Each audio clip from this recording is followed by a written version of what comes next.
Hello guys, bersama saya lagi dalam ORAITNOPO channel. Benarkah Mahathir marah tidak dapat berjumpa dengan Erdogan? Apa ceritanya sahabat semua?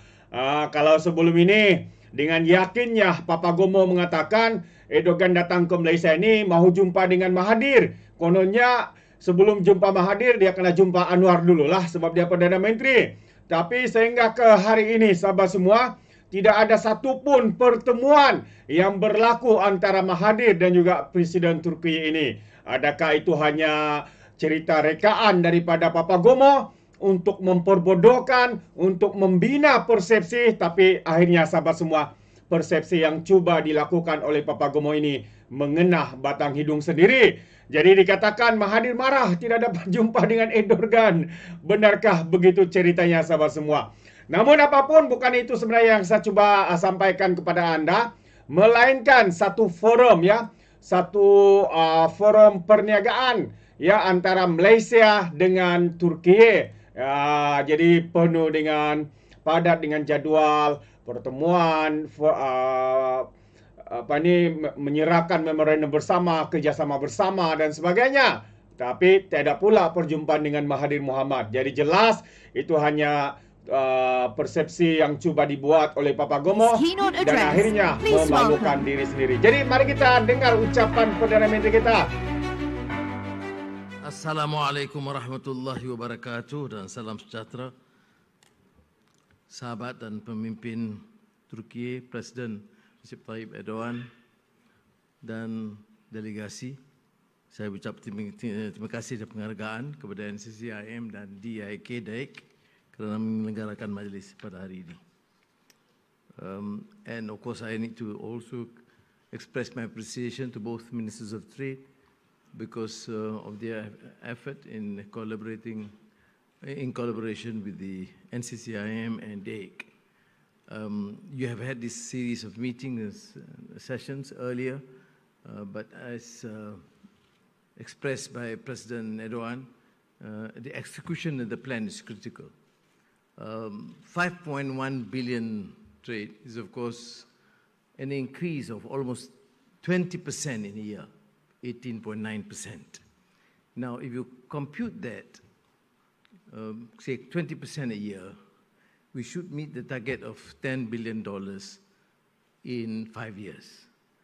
But knowing our impatience and the President's insistence, we should reach the target much earlier.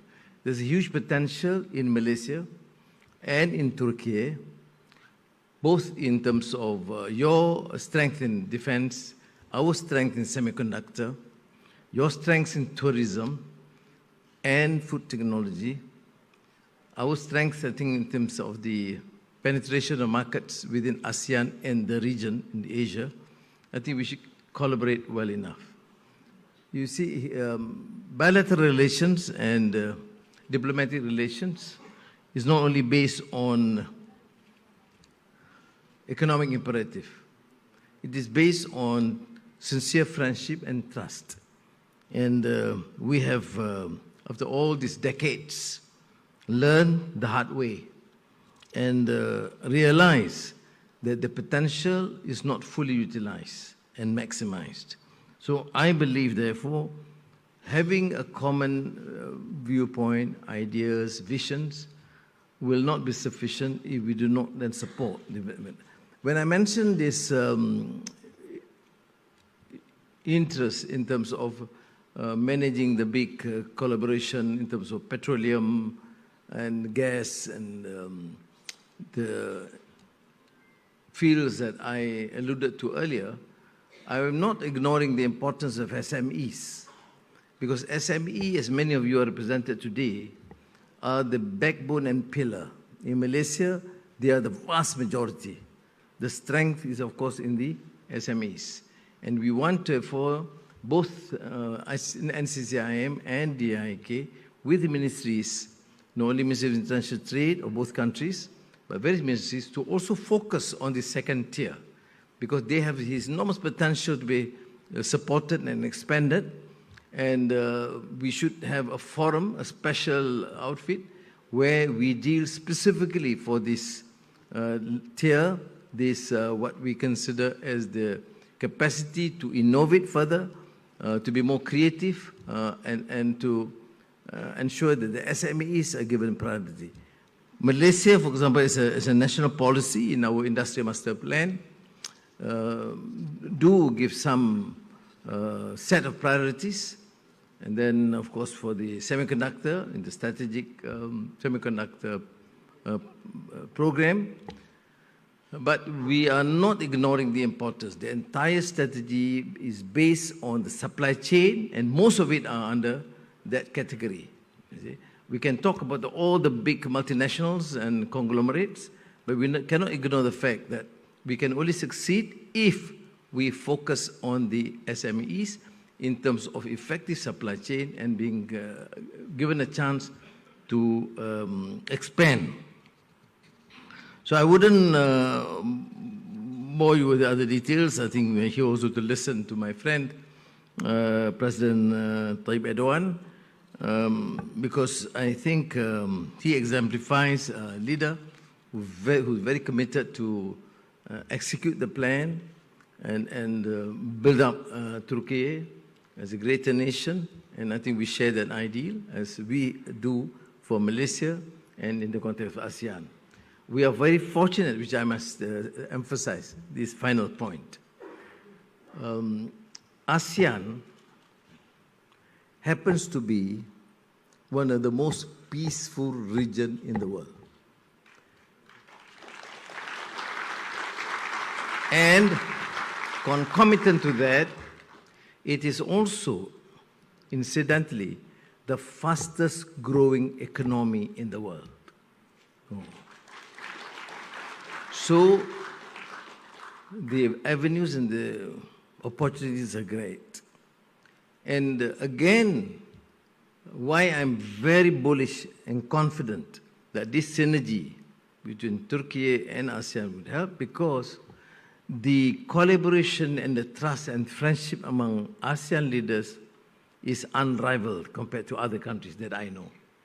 We have, for example, very strong collaboration between, other than ASEAN as a group, in energy, ASEAN energy grid, right from Vietnam to Laos to Thailand, Cambodia, Malaysia, Singapore, Indonesia, Sarawak, Sabah, South Philippines, into, again, to Batam, Indonesia.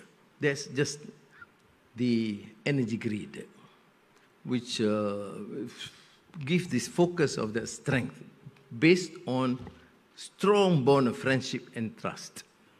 And then we are focusing also on digitalization of the whole region. We are working hard on this. My team has been focusing on this, and I am very optimistic.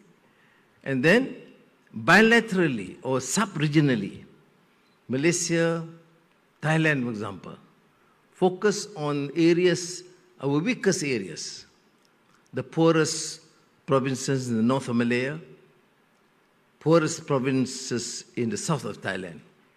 We focus on economic development to secure peace in that area and also propel economic development. For the more successful or economically vibrant and dynamic area, Singapore and Johor, we have what is unique in any form of international relations, the Johor-Singapore Economic Zone.